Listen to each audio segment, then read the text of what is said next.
All right. Maybe. Birthday boy. Oh, yeah. How was your birthday, man? Talk to me. It was a nice weekend. Watched some movies. Went at a nice fancy dinner. Let's talk about dinner, man. All right. Where did you go? Went to the Palm. What is the Palm? It sounds a little out of my price range, but continue. It is a steakhouse in South Park. Oh, South Park. Guys, for you who are not familiar with Charlotte, South Park is where all the Beamers, Benz, and Bentleys hang out at. Oh, yeah. There was like a Rolex store like two stores down from where we ate dinner. Very normal thing down there. That's where Javi actually has his condo, for anybody who doesn't know. How was dinner, man? Talk to me, though. It's pretty good. Had a gigantic steak, some mashed potatoes, some bread, as they do there. Ooh. You like some bread? Yeah. It was some... Steakhouse bread is pretty good. It was like some kind of like... It was almost like a muffin kind of thing. Okay. It was very weird, but it was delicious. That's the important. Like it wasn't like a roll, like a bread roll. It was like almost like a muffin. That's different. Yeah, it was good. All right. Yeah. All right. Yeah. So we had to skip rent this month. Obviously. Because of that steak dinner, but you know, it is what it is. It is what it is, man. Birthday only comes down once a year, right? So exactly. Might as well be homeless for that. Yep. Dude, we saw the Foo Fighters movie, man. Oh. Studio 666, right? We've been talking about what, February comes around and my birthday, we got a lot of friends' birthdays this month, right? And my birthday was earlier this month and I didn't want to do anything at all. Right. Victory, success, by the way, ladies and gentlemen, if anybody wants to know, it was awesome. I didn't do anything. I just turned 35. That is fine. And then 14 days later, my amazingly good-looking co-host, Javier, turned 35 as well. But he wanted to do some stuff. So obviously him and his lady went to go have a nice steak dinner. And we went, but before that, we went to go see Studio 666, man. Yep. This has been on your radar for a little bit. We talked about it on the pod a few weeks ago. Yeah. Everything that you wanted in a Foo Fighters movie? Actually, I feel like it was my expectations were kind of low. I'm not going to lie. I think, yes, I said the same exact thing. My expectations were low just because it's these guys who are musicians. And they're the main. They're not just like, it's not just like Dave Grohl directing a movie. You got a whole band that is not actors the whole movie. And it actually turned out to be a lot more fantastic than I expected. Yes. Like it really pushed the boundary of what I thought these guys were going to put out. Very practical, the whole thing, most of it. I think even like the demons and stuff were like just people in suits and stuff. It was very practical. And you can tell that it was very lower budget than like a lot of horror movies these days, right? Yeah. But that's what kind of gave it its appeal. Yeah, that's what like was part of that, and then plus the comedy aspect that they all delivered on. Oh, I loved it, man. Every one of those guys just were funny. And they delivered very well. Like they're the whole movie. My favorite character was Smear. He's one of the guitarists, right? And he was just like, because he has this like flamboyant personality, and he kept that the entire like scared, not scared. Sleeping on the little island in the kitchen or whatever, right? He had this personality about him. Yeah. And like as Dave was like changing, right? He didn't give a damn. No. He was still gonna be him. He just wants some snacks. Yeah. That's why he slept in the kitchen, right? Because it's where the snacks are. Bro, did it not give you like Evil Dead vibes though? Yeah, I mean, I picked that up from the trailer. Yeah. But like, it's just the cheesiness was just enough to where when you saw like the practical effects or you saw blood or gore, you were like, what's going on here? Dude, when it happened, it was like over the top. Yeah. Practical. And I'm like, that's a callback. They don't do that anymore, man. Right.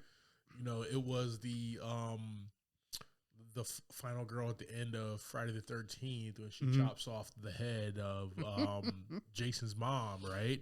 And all that blood is spewing out of her and everything. That's just like, they don't do movies like that. Everything is CG and crap like that. This was all practical, man. And it was just fun. Yeah, it was a good time. Like I said, these guys all did excellent. Just keeping that character that was them. Yeah. But then it kind of wasn't, right? Because they had, you're going through this storyline of what the outcome of the movie ended up being, which I thought was a pretty cool little twist too at the end. Yes, the way it played out. You talking about when the two hooded people came in, and they even at the end with him by himself. Yeah, don't want to spoil it, guys. Obviously, it's still in theaters. Go see this movie, okay? I think if this is successful, not saying that he's gonna be Dave Grohl's gonna be like the next like Rob Zombie in regards to like movies and everything. I don't think anybody really can get on that Rob Zombie type level, but that's a whole different thing.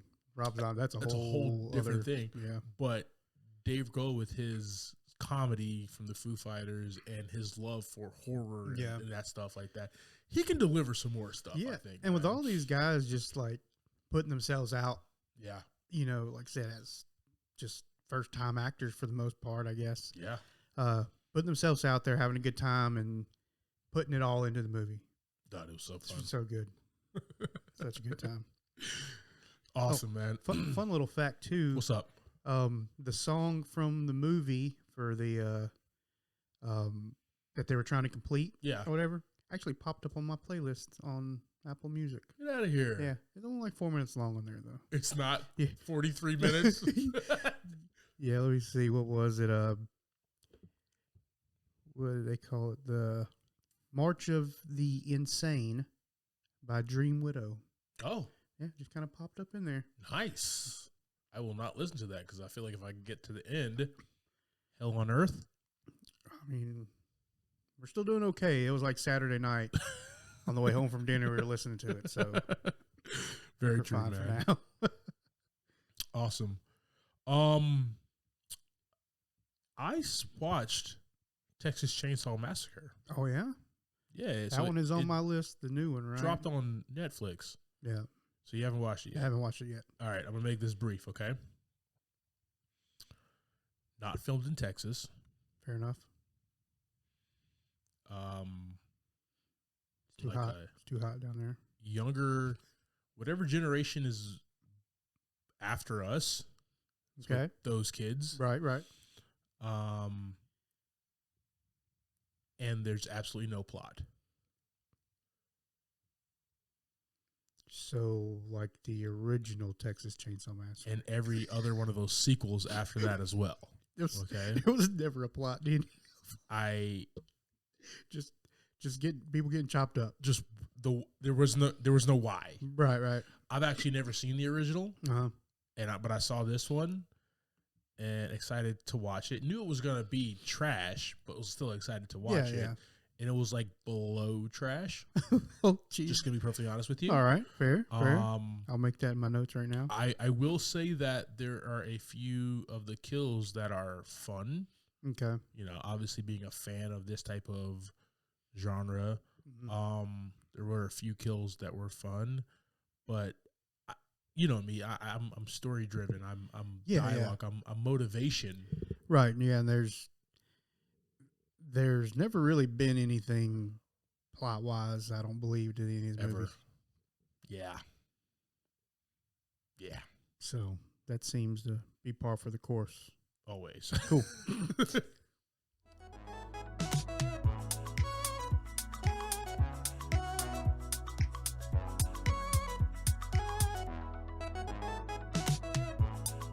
Welcome to this week's episode of Movie in a Pod. I'm Clyde Smith. And I'm Javier Villalobos.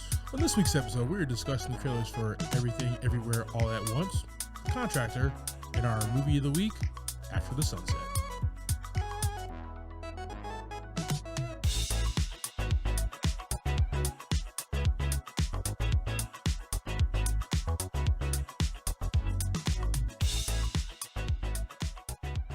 Well said. I appreciate that, man. Well said. And it comes in clear now without the adapter too. Yeah. Yeah. Beautiful. Yeah, man. Okay. You make some quick adjustments, man. I love it. Sometimes we gotta just do some things on the fly, man. Oh, I was just about to took the words right out of my Right. mouth, I mean, man. it's how it goes. Comes with age now. You're 35, so you understand now. Got some knowledge. Each one of these gray hairs helps me hold a little bit extra knowledge. Hey, man, still looking very young and fly. All right, brother. Everything, everywhere, all at once. I dropped this trailer to you a few days ago, man. Let's talk about it. What were your thoughts? I'm not too sure, to be honest with you. I feel like it's could swing to a good movie or a bad movie real fast. Yeah, real fast. Like the trailer looks like it's gonna be pretty badass, but we're talking about a multiverse situation, and we're talking about just this kind of weird take on it to where there's not like multiple people, right? It's like one person who can see everything. I don't know if that's like the plot of this multiverse or if it's an accident that happens in this particular multiverse situation. So let me read this here for you. Yeah, go ahead. The great and honorable IMDb. Mm-hmm. An messed that up. An That's aging Chinese immigrant is swept up in an insane adventure where she alone can save the world by exploring other universes connecting with the lives she could have led. So, with that being said, we saw a trailer for 2.40 for a 2 hour and 20-minute movie. So with that being said, so it sounds more like it's not a multiverse. Sounds like it's more of just like the timelines that could have happened. What is your definition of a multiverse? Where there's specifically a completely different world than ours. So that is one definition of a multiverse. This could be, they said the words multiverse in this trailer. They said it, so there could be different, right? It's more of a, I feel like that's more of a Back to the Future situation. All right, I'm in. Sold. Fair enough. Let's hop in the DeLorean, baby. We'll make it happen. Yeah, I think it's, I don't know, I feel like it's different. Like it's, it alters that timeline kind of thing. Yeah. Maybe something like that. I don't know. I'm going to check it out. Yeah. So, I mean, it looks like it could be pretty good. So we have the amazing Michelle Yeoh as the lead here. It's got awesome. James Wong, Jenny Slate, Jamie Lee Curtis, a few other people in this as well. This looks like an interesting film, and maybe something we won't check in theaters, but we might have a free weekend if it's we'll see if something else drops or was dropping around that time. March 25th is what it drops. So we'll probably see 2 weeks after that, 3 weeks after that. Probably not. I'll just wait. Yeah, I gotcha. Yeah, man. Well, we'll go ahead and drop that on our socials for you all to check out and let us know your thoughts on that. All right, man. The sexy Captain Kirk is back with another movie, man. Chris Pine. We have a discharged U.S. Special Forces sergeant, risks everything for his family when he joins a private contracting organization. He's joined by Jillian Jacobs, Ben Foster, Kiefer Sutherland, Eddie Marsden. A lot of good people, man. Yeah. What were your thoughts about this one, brother? I feel like this is going to be a very, up until maybe like the private contractor situation, kind of a hit for soldiers in general, kind of a storyline that a lot of them play out. Because I believe he was honorably discharged, but he's not receiving any benefits. Yeah. So it didn't really let us know what that was about, or at least I didn't catch it. Yeah. So he's at home now. He's got family support, and he's got to figure out a way to do it. What better way than to use the skills you got to do some crazy stuff? Here we go. It doesn't sound like sounds like a good idea up front, but like as the trailer progressed, it definitely was not a good idea. Gets into some wild stuff is what it seems like, right? Yep. I get vibes, especially with Ben Foster also in this movie, and them being they're brothers in Hell or High Water and this, but it gives me Hell or High Water vibes, right? Where down on their luck, no money, need to provide. He's going to do anything it takes, until he can't anymore. Yeah. And then he has to then go on the run. Be like Jean-Claude Van Damme is what it seemed like. Like Jean-Claude Van Damme mixed with John Wick is what it seemed like, man. So I'm down for that. But I will watch. Like Chris Pine is like, one, he's a good looking guy. Oh yeah, definitely. And he has like the most amazing blue eyes. I mean, he's one of the Chris's, right? He's one of the amazing good looking Chris's. Yes, there's so many, right? he's up there. But I'll watch anything this guy does, man. Yeah. Even like Jack Ryan's Shadow Recruit, which was a trash movie, but I watched it anyway because of him. All right, fair enough. And I was just like, dude, that's why they cast him. This movie's trash, but like, I want to see a sequel. Yeah, please do well. In my head, I'm like, I know it's not going to happen. This is not coming back around at all. No, man, but this looks dope. This is something that might catch on a Sunday matinee in a couple months. So pretty excited about this one. We'll drop this on our socials as well. Dude, we have no TV show right now that we need to watch, bro. Nope. Guys, we need your help, okay? What's up? I did start watching okay, what's up? Kanye's series that's on Netflix. You too? I started watching it. How far did you get? I got like 15 minutes into it. It was like it came on, but I was busy, so I didn't get to. If I don't settle down into it, then it's like, okay, what am I doing? Okay, so I was gonna keep that for a different time. Yeah. I definitely woke up, watched our movie of the week, right, and then watched both the episodes that are out. Okay. Well, I haven't got that far into it. I'm just gonna say the first little bit I watched, pretty cool. Pretty cool history lesson. Really good history lesson on this guy, man. Yeah. So let's talk about that in a few weeks, man, because I think it's going to be like this limited series because the dude is still following him around with a camera. Yeah. So let's I'll get those in this week and we can talk about them next week. Awesome. Genius. I'm excited about that. All right, guys, if there's anything else that we need to watch, please let us know, man. Always drop some great ideas for us for our television time.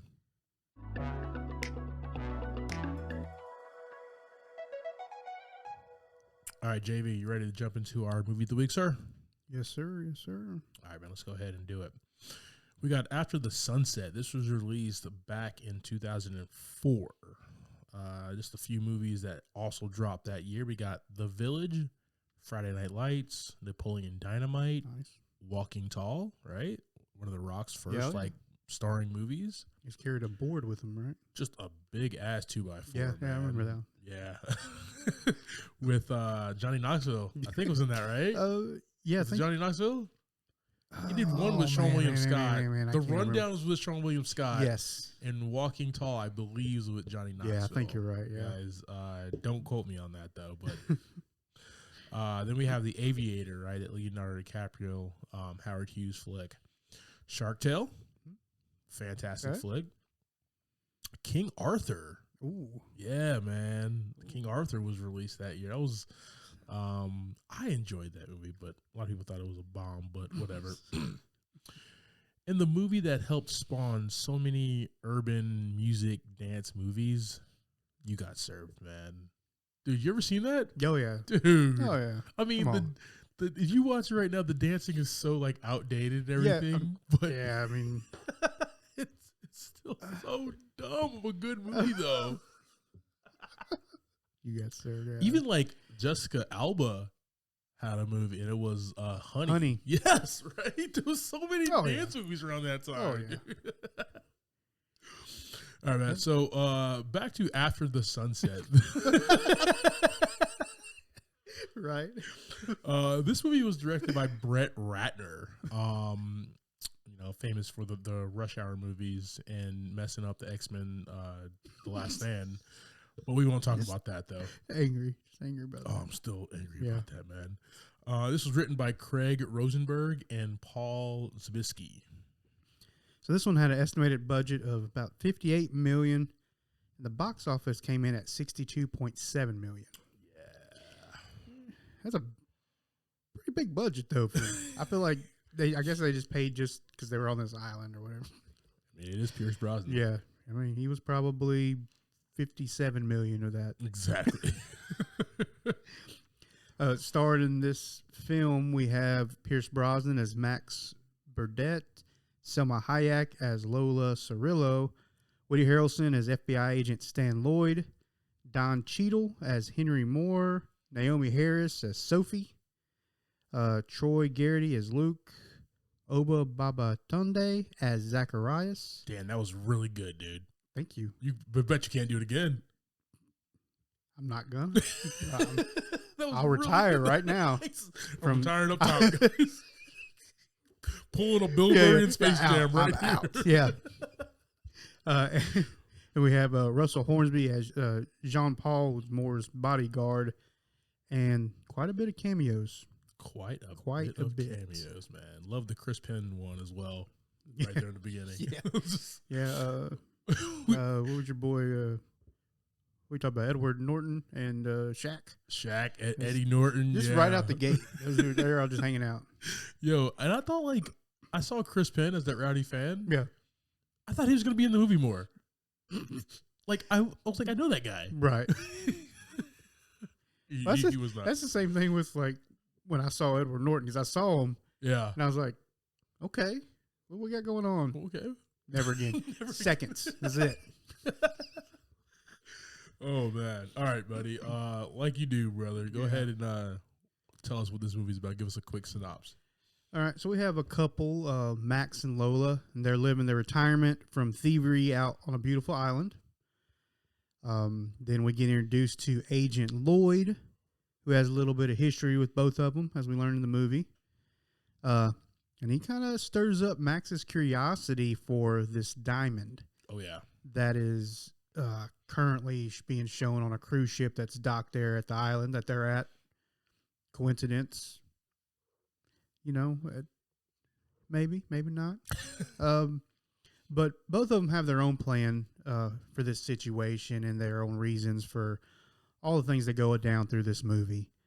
But in the end, it seems everything turns out pretty good for everybody, but except for the characters played by Henry, or the characters Henry Moore and his bodyguard. Oh, yeah. They don't. Not at all. It's not good for them at all. Everybody else is cool, though. Everybody else is cool there. Yeah, man. So let's go ahead and jump right into these characters, man. And off the top here, 007, Pierce Brosnan, man. GoldenEye. Just shirt open the whole movie. Dude, his chest was out the entire time. The whole movie. He had no reason for buttons. It's like he bought his shirts without buttons on them. Just a custom, just like 2 buttons. Yeah. From the bottom.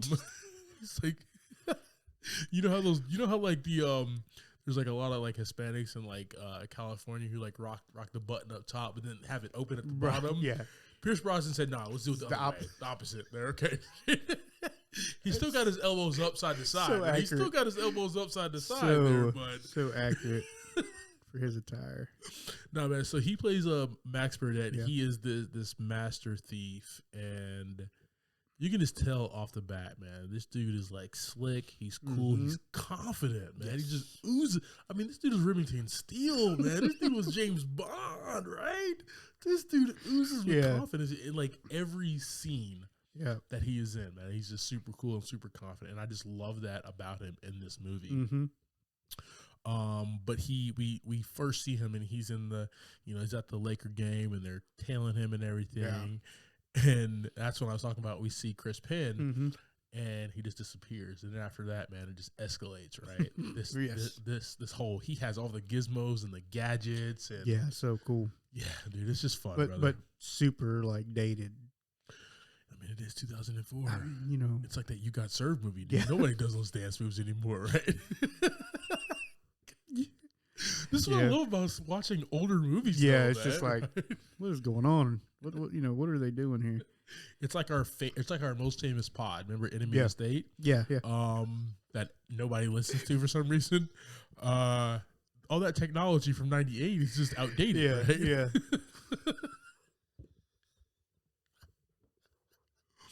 Oh, Enemy of the State. Gosh, nobody listens to that damn pod. Yeah. So, yeah, once he's at the Laker game, we see kind of all that history with him and Stan. Yeah.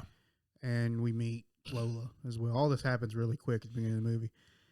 But yeah, we see like the control in the car and all that stuff there too. And he's using that little controller, like that little manual with little joysticks on it and stuff to drive the car. That's so cool. But like, this is my first time watching this movie. Yeah. Right. But if it was 2004, we'd be like, "Yo, that is the dopest shit right there, fam. Yes. Where can I get one of those?" Yeah, that's exactly where you are. That's before the iPhone dropped. You know. Yeah, you're right. That's 3 years before the iPhone. This was the coolest thing. Did you see his phone? He had a dope phone too. Dude, he did. Okay, so he had the slide joint, right? Yeah.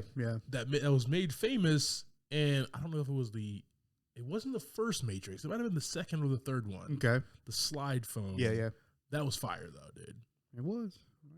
Definitely enjoyed that, man. But no, yeah. Pierce Brosnan's character, and he is just a guy who doesn't want to settle. Nope. Doesn't want to live out his life in paradise. Kind of gets bored with paradise with the beautiful Selma Hayek, his fiance Lola, and doing the same exact thing, seeing the sunsets, eating all this expensive food, drinking, having sex every night with her. He's just tired of it. He is. You're right. You're absolutely right. And because he got shot at one point in time by Lloyd and survived it, and Lola doesn't want him to do anything else. Yeah. But he wants to do, and this gimmick always gets me, man. I got one more job. Yeah. One more ride. This last job to do before I finally retire. Just one more. I just need to do this. Baby, this is the last job. I'm doing this for us. All right, listeners. We're going to take a quick break. Yo, JV, why do we never talk about sports movies, man? I don't know, man. Is now a good time as any? What do you got to say? All right, check this. Look. What type of movie podcast would it be if we didn't talk about the very best in sports movies, man? All right. Fair. There's Rush, the racing movie, not the amazing band, but I wouldn't mind a little Neil Peart all in you. Right. Okay. Right. Then there's Moneyball, with the amazing, good-looking Brad Pitt. The sports drama about putting together a fire baseball team with as little money as possible. Right. Fantastic cast, fantastic script. It's just a great movie.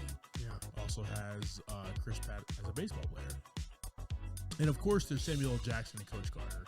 Yeah. He's just dropping F-bombs for like 2 hours on Channing Tatum. All right.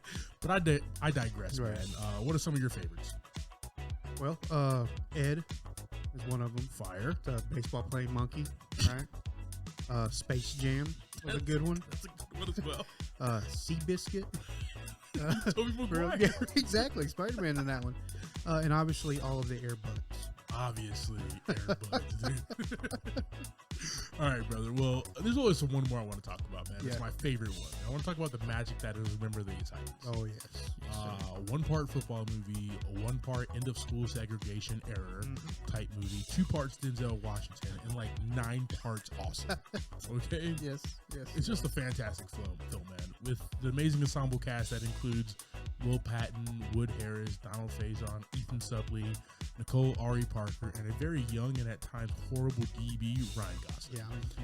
Dude was such a liability at cornerback, okay? The entire time. He really was, yeah. So is that off your chest now, Clyde? I feel good, man. Okay. Thanks for asking. Yeah, no problem, man. Appreciate you letting us hear that. You guys know the socials, though. You can hit us up and let us know about your favorite sports movies and maybe a few that we need to talk about as well. Oh, yeah.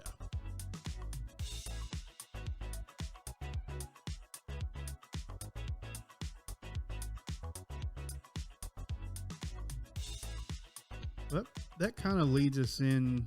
Well, I don't know where you want to go, but I think that kind of leads us into Agent Lloyd. Oh yeah, Woody Harrelson. Let's go. Yeah, I mean, their interaction is what kind of sparks that thing that Max realizes he needs, right? Because he's just chilling. Yeah.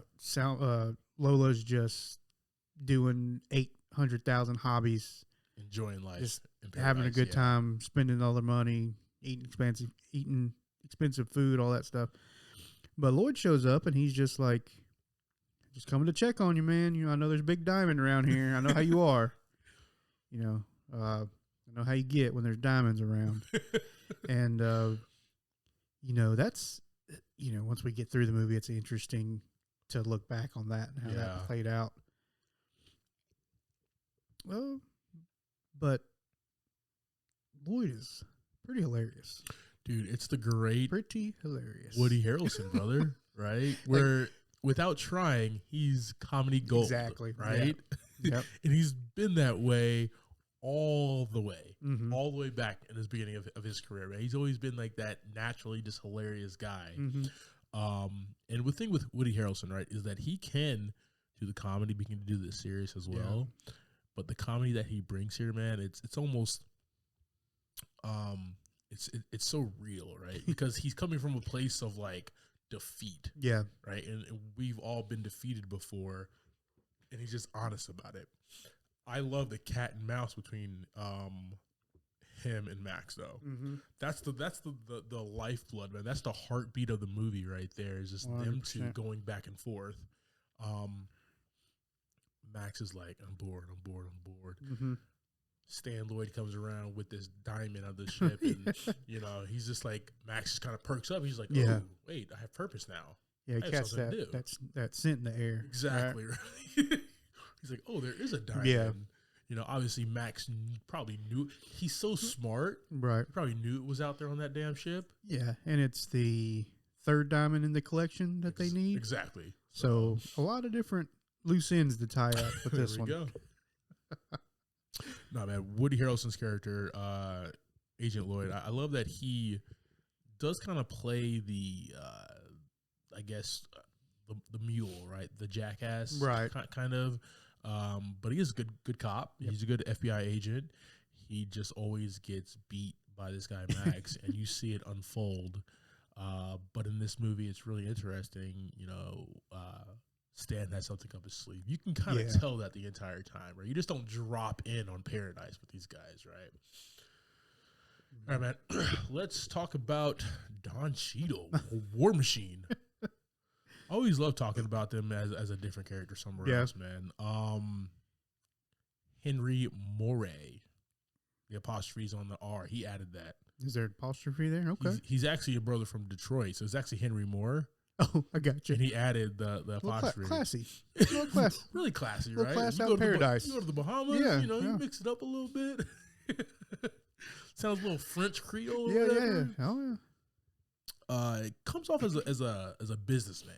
As a straight-laced businessman who wants to do good for the community that he is now living in and a part of in the Bahamas, and obviously not the rich, high class who come down there just to vacation and like tear up the place and leave, but obviously for the locals. Yeah, man. So even though he does end up being the antagonist of the movie, you know, he's one of those guys where you're like, okay, I see what you're trying to do. You're coming at it the wrong way. Right. Yeah. Right? Yeah. Right? But I feel you, Killmonger, okay? Right. I feel what you're trying to do right now. Exactly. Yeah. I feel that. Right. And so he's built like an underground casino. He's really respected because I think he's giving away a lot of money, and he's good with the local police and stuff like that. Yeah. And I mean, take all that away, guys. You have one of the greatest actors, Don Cheadle. He's just cool, man. He really is. He's just a cool guy. Yeah. I just want to go to a ball game with it and just holler and talk to this guy. You know what I mean? It's funny. It's hard. It was really hard to take him, like, as that. I don't want to say like drug dealer kind of feel. Yeah. But that's kind of what it was. Yeah. It wasn't like a villain. It was kind of like kind of right underneath that. Yeah. He's trying to do good things, like you said, but it's still going about it all in a bad way. It's just so hard to take him in like that because he's just so cool and he's so nice. When he's talking to him, he's still nice. Yeah. Like the way he speaks to Max and stuff like that, he's just being a nice guy. Just appealing to his senses and Yeah. stuff like that. He even says that at the end of the movie, I just love it. So all right, man, let's go ahead and talk about I don't think we've talked about her yet, but Selma Hayek. Not really. I haven't talked much about her yet. Ajax. Yeah. Ajax. Oh yeah, man, from the Eternals here. Lola Cirillo. She is the girlfriend and accomplice and now fiance to Max Burdett, and she spends her time with him in paradise. Once again, she's enjoying it. Yeah, she's got a bunch of hobbies. She's doing everything she can. Doing the damn thing. Building decks. Just beautiful stuff like decks. that. Beautiful decks. Better than mine, man. Spent a lot of money on mine too. So someone, if you're not busy. Yeah, he wakes up one morning. There's just a saw going. She's just out there cutting pieces of wood up. Right. And I do love that she's also telling him, like, you need to find your own hobbies, man. Yeah. Just do something. Mm-hmm. So she's fun, man. She's fun. She's there for him. But you can definitely tell that since he got shot at the beginning of the movie in the shoulder, she also fears for his life, right? This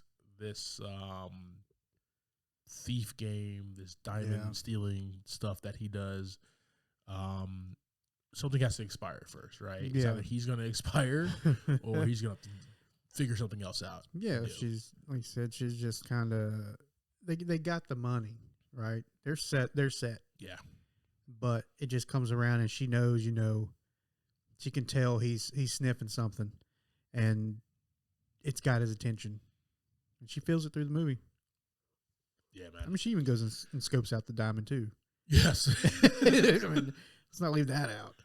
She's like, she saw him in there looking at the diamond earlier. Yeah, dude.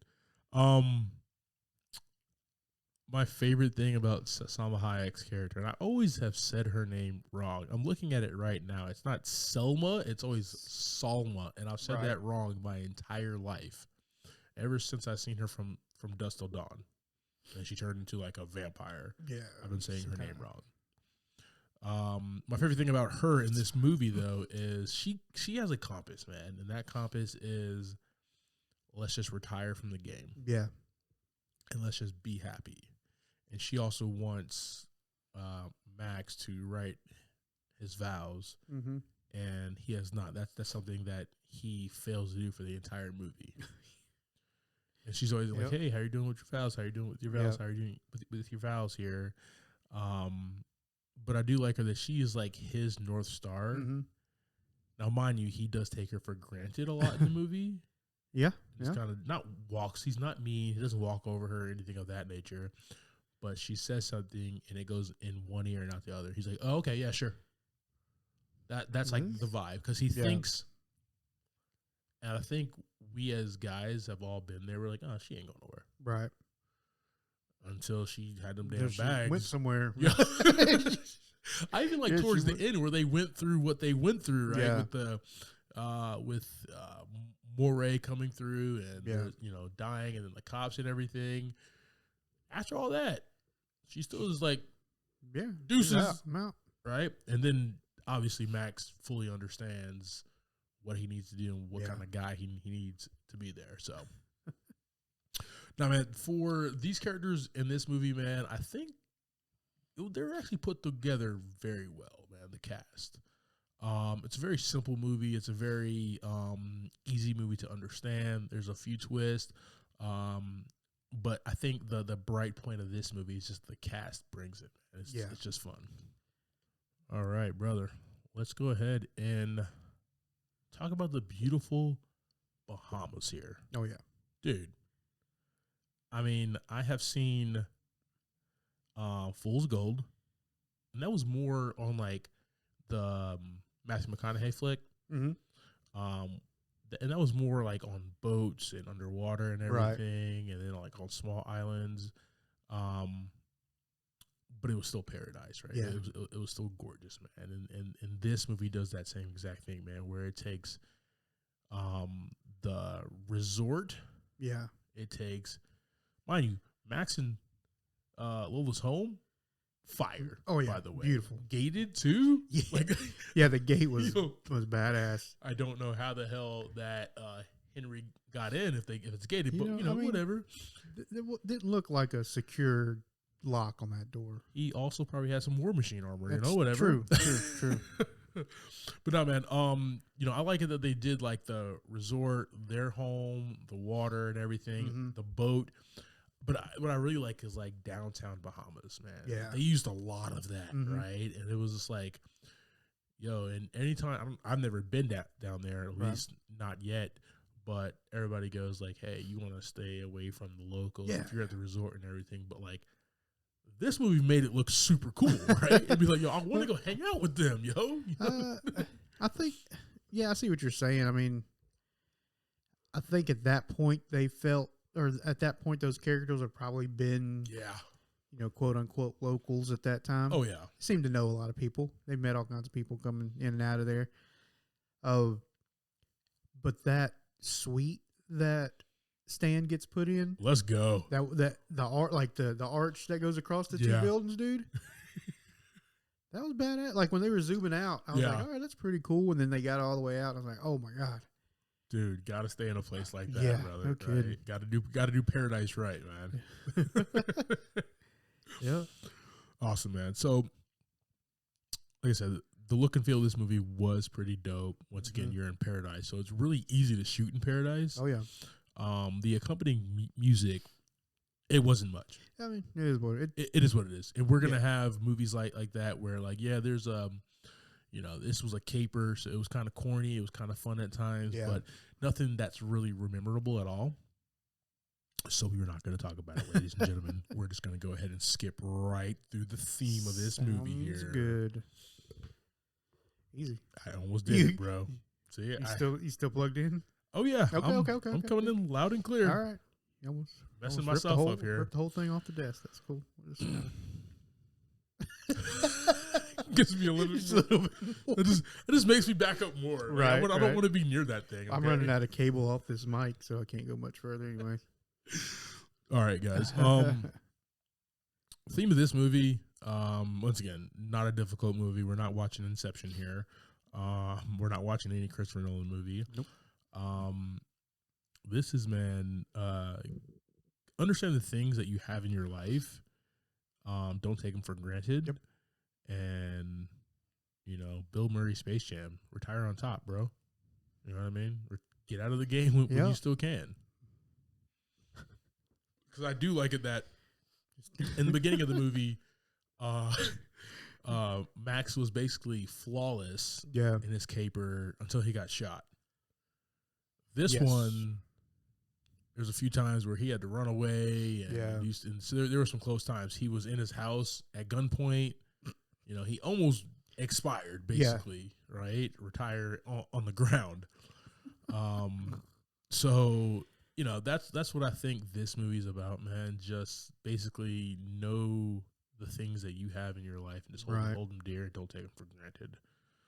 Yeah.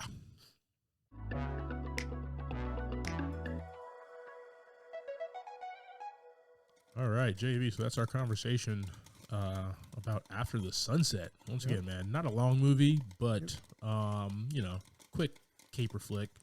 Yeah, a little heist movie. Oh, yeah. A little romantic comedy heist movie. Love it. Love it, man.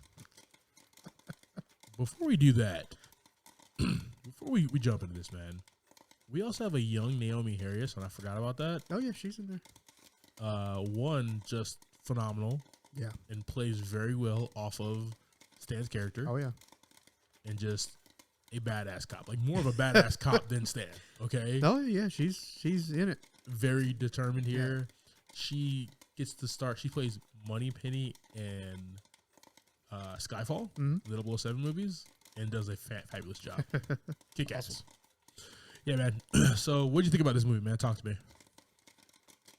All right. So this was a pretty solid, fun movie. Oh yeah. Great cast. I mean, you can't get too many more people that make you laugh no matter what. Yep. I mean, all of them.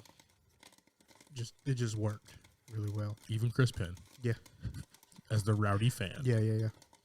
But I'm gonna go ahead and give this one 3 out of 5 buckets. Yeah. It is a heist movie. We get those a lot. We have a lot. We of have those. a lot of heist movies. And then we got a cool twist at the end that when you first watch the movie, it's out of nowhere. Yeah. It was really good, I thought, the way it played out there. Fantastic cast, everything else, beautiful scenery. So 3 out of 5 buckets for me, homie. Nice. What about you, man? Yeah, man, this one also gets 3 buckets of popcorn from me. Like I said, this was a fast, fun flick. I am a big fan of Pierce Brosnan. Anything he does, I'll just watch him. Just good, man. I literally was flipping around on HBO Max and I saw this, and I just said, add to playlist. Is that when you text me about it? That's exactly that moment. I'm like, we're watching this movie. That is fine. Yes, right, and we're gonna do this. I had no clue what I was expecting. Right. Didn't know if it was gonna be good. Didn't know if it was gonna be bad. It's always a good time, like you said, watching these movies from like early 2000s for the first time. Yeah, yeah. But then, aren't you okay? I don't know about you, but like for me, I'm just like, wait, how the hell did I miss this? Yeah, there's a lot of movies that are like that just kind of came through, and I mean, it doesn't seem like it did very, very well. But I'm like, okay, so it probably just was like, yeah. So obviously flew under the radar there, but like even, we can't do that. We don't do that now. We catch everything. We don't watch everything, but we know what's going on. Yeah, I mean, 2004. That was still a little bit junior of high school, right? At the beginning of all of the smartphones and stuff like that, right? That was actually before that. That was before, bro. I still had that clan. I had that QWERTY key.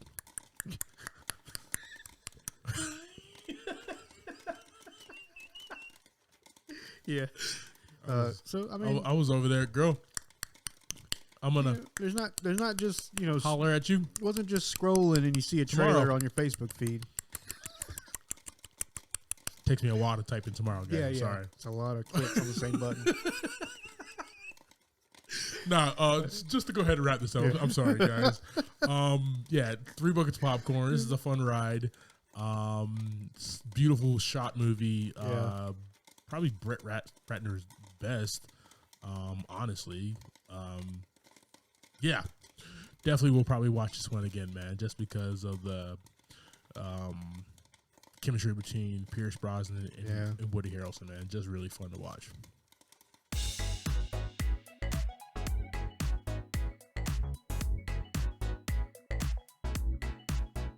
Thank you for subscribing to this week's episode, Talking Through After the Sunset.